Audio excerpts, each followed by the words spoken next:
आज एक बार फिर मैं बात करने आई हूँ भारत के उन नफरती चिंटुओं की जो इंसानियत को अपनी पैर की जूती का धूल समझते हैं। आज मैं बात करना है उन भगवा चिंटुओं की जिनके ऊपर तमाम लगामें बेलगाम हो चुकी हूँ। आज मैं बात करने आई हूँ मॉब लिंचिंग का एक सही मायने में जहाँ पैदावार होती है उत्तर प्रदेश की। आज मैं बात करने आई हूँ गाजियाबाद के हापुड़ के पिलकवा के एक गांव की, जहां पर एक मुसलमान नौजवान नदीम को मॉब लिंचिंग करके तड़पा तड़पा कर जब तक मारा गया जब तक यकीन नहीं हो गया कि ये मर गया है।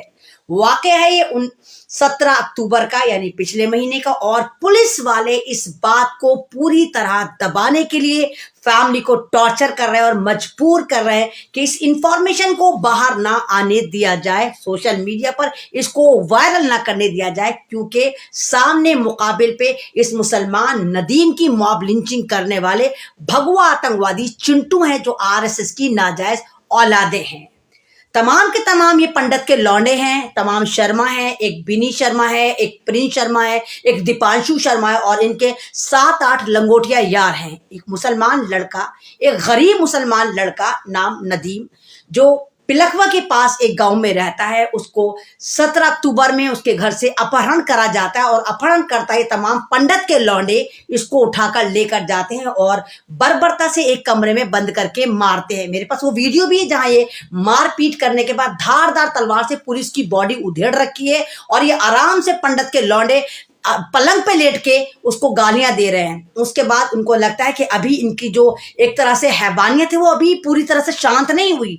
वो उस नदीम नाम के जख्मी लड़के को उठाते हैं, ट्वेल के ऊपर उल्टा टांगते हैं। ट्वेल जहां वो पानी भरा होता है, जो खेती में पानी देने का काम एक आता है, उसको ट्वेल कहते हैं, जो एक हौज होती है, वहां इसको नदीम को उल्टा करके टांगा जाता है और फिर देर तक ऑक्सीजन न मिलने के कारण उसकी नाक से उसके मुंह से पानी उसके पेट में भरना शुरू हो जाता है और उसका पेट फूल जाता है। ये दरिंदे, ये बिनी शर्मा पंडित का लौंडा, ये दीपांशु शर्मा पंडित का लौंडा, ये प्रिंस शर्मा पंडित का लौंडा, इसको पानी में भिगोने के बाद फिर बर्बरता से मारना शुरू करते हैं और बुरी तरह मारते रहते हैं। अब इनको यकीन हो जाता है कि नदीम मर चुका है। ये नदीम को उल्टे, जिसको उल्टा टांग रखा था, वहां से उतारते हैं और जंगल में फेंक कर भाग जाते हैं। फिर ये आते हैं और एक नए शिकार की तलाश में लग जाते हैं और बाकायदा स्टेटस चमकाते हैं कि हम अगला शिकार किसका करेंगे। मतलब इतने हैवान है कि मारते हैं, वीडियो बनाते हैं। तो ये हैवानियत कहाँ से आई? ये मुसलमानों के खिलाफ नफरत कहाँ से आई? ये किन लोगों ने इनको तैयार करा? वो कौन लोग हैं जो इनके पीछे हैं? जाहिर सी बात है, इसके पीछे हमारा नेशनल मीडिया है, इसके पीछे हमारी सरकारें, इसके पीछे हमारी वो पुलिस फोर्स हैं जो हमारे संविधान की, भारत के संविधान की कसम खा के कहती हैं कि हम संविधान की कसम खाते हैं कि हम भारत के आम नागरिक के हितों की रक्षा करेंगे, लेकिन करती क्या है? गुंडों के हितों की रक्षा करती हैं। यही वजह है कि सन 2014 से भारत में जिस कदर मॉब लिंचिंग मुसलमानों के खिलाफ, दलितों के खिलाफ, आदिवासियों के खिलाफ हो रही है और कार्रवाई होती नहीं, क्योंकि ऊपर से कोई ना कोई फोन पहुंच जाता है कि तो अपना ही बंदा है, ये जो भगवा चिंटू ये अपना ही बंदा है, ये जो नकली नफरती चिंटू तो अपने ही बंदे हैं। तो समझ नहीं आ रहा कि ये मुल्क किस तरफ जा रहा है, समझ नहीं आ रहा कि इंसानियत किस तरफ जा रही है। वो नदीम जिसको मुर्दा समझ के लोग छोड़कर चले गए थे, वो नदीम आज हापुड़ के एक हॉस्पिटल में जिंदगी की और मौत की जंग लड़ रहा है। ना मालूम वो जंग जीतता है या वो जंग हार जाता है, लेकिन सवाल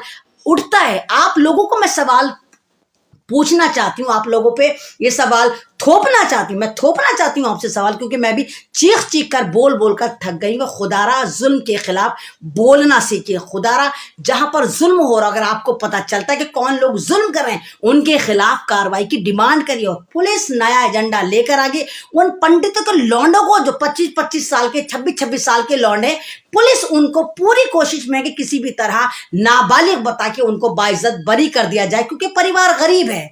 नदीम जिसकी मॉब लिंचिंग करी गई, जिसको धारदार तलवारों से, हथियारों से मारा गया, पूरी उसकी बॉडी को फाड़ दिया गया और फिर 12 में उल्टा करके उसकी पूरी बॉडी में पानी भर दिया गया और पीटते रहे, वो एक गरीब परिवार का है, छोटे छोटे उसके बच्चे हैं, और वो आज वेंटिलेटर पे बिल्कुल ये कहिए कि मरने की कगार पर, और पुलिस मुजरिमों के साथ खड़ी हुई उनको बचाती नजर आ रही है। अच्छे खासे पंडितों के लौंडों को जो 25-25 साल के, उनको कह रही नाबालिग हैं, तो क्या नाबालिग अगर हैं तो आप उनको छोड़ देंगे? नाबालिग अगर होके ये इतने आतंकी, तो सोचो अगर पुलिस के मुताबिक वो नाबालिग हैं तब ये इतने आतंकी है, जब ये इतने नरभक्षी हैं, अगर ये बड़े होंगे तो उसके बाद इनकी मुसलमानों को लेके नफरत किस लेवल पर जाएगी।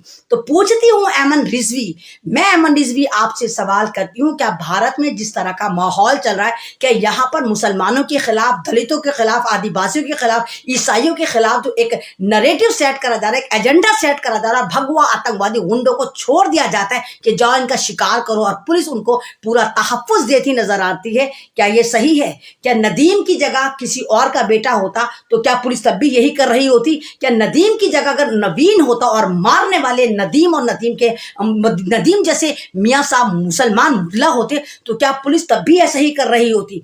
तो पुलिस को अपनी जिम्मेदारियां निभानी चाहिए, पुलिस को समझना चाहिए कि हालात किस तरफ जा रहे हैं, पुलिस को इंसानियत का साथ देना चाहिए, संविधान का साथ देना चाहिए, क्योंकि आज हम जिस युग में हैं वो एक नया युग, डिजिटल युग है। अगर आज के जमाने में भी नफरतें इस लेवल पे चले जाएं कि इंसान को नरभक्षी बन के मार रहा है, उसका खून पी रहा है, उसकी मॉब लिंचिंग कर रहा है, तो धिक्कार है ऐसे महकमों पर, धिक्कार है ऐसे मुल्क पर भी जो सरकारें चल रही हैं, जो इन कातिलों को, जो इन नरभक्षियों को, जो इन नफरती चिंटुओं को, जो इन मॉब लिंचिंग करने वाले भगवा आतंकवादी को बचाती नजर आती हैं। और आप तमाम लोग जिसके समाज में ये मॉब लिंचिंग होती है, वो लोग अगर चुप नजर आते हैं तो आप तमाम लोग यकीन करिए, आप तमाम लोग रंगीन कफनों में लिपटी हुई लाशें, आप इंसान नहीं हैं। क्योंकि अगर आप इंसान होते आपको दर्द होता, जो दर्द नदीम और नदीम की फैमिली फेस कर रही है, उसका परिवार, उसकी बीवी और उसके छोटे छोटे बच्चे फेस कर रहे हैं। अगर नदीम को कुछ होता है तो अगली मॉब लिंचिंग फिर तैयार होगी, क्योंकि आप लोग बोलना नहीं जानते। खुदा जुल्म के खिलाफ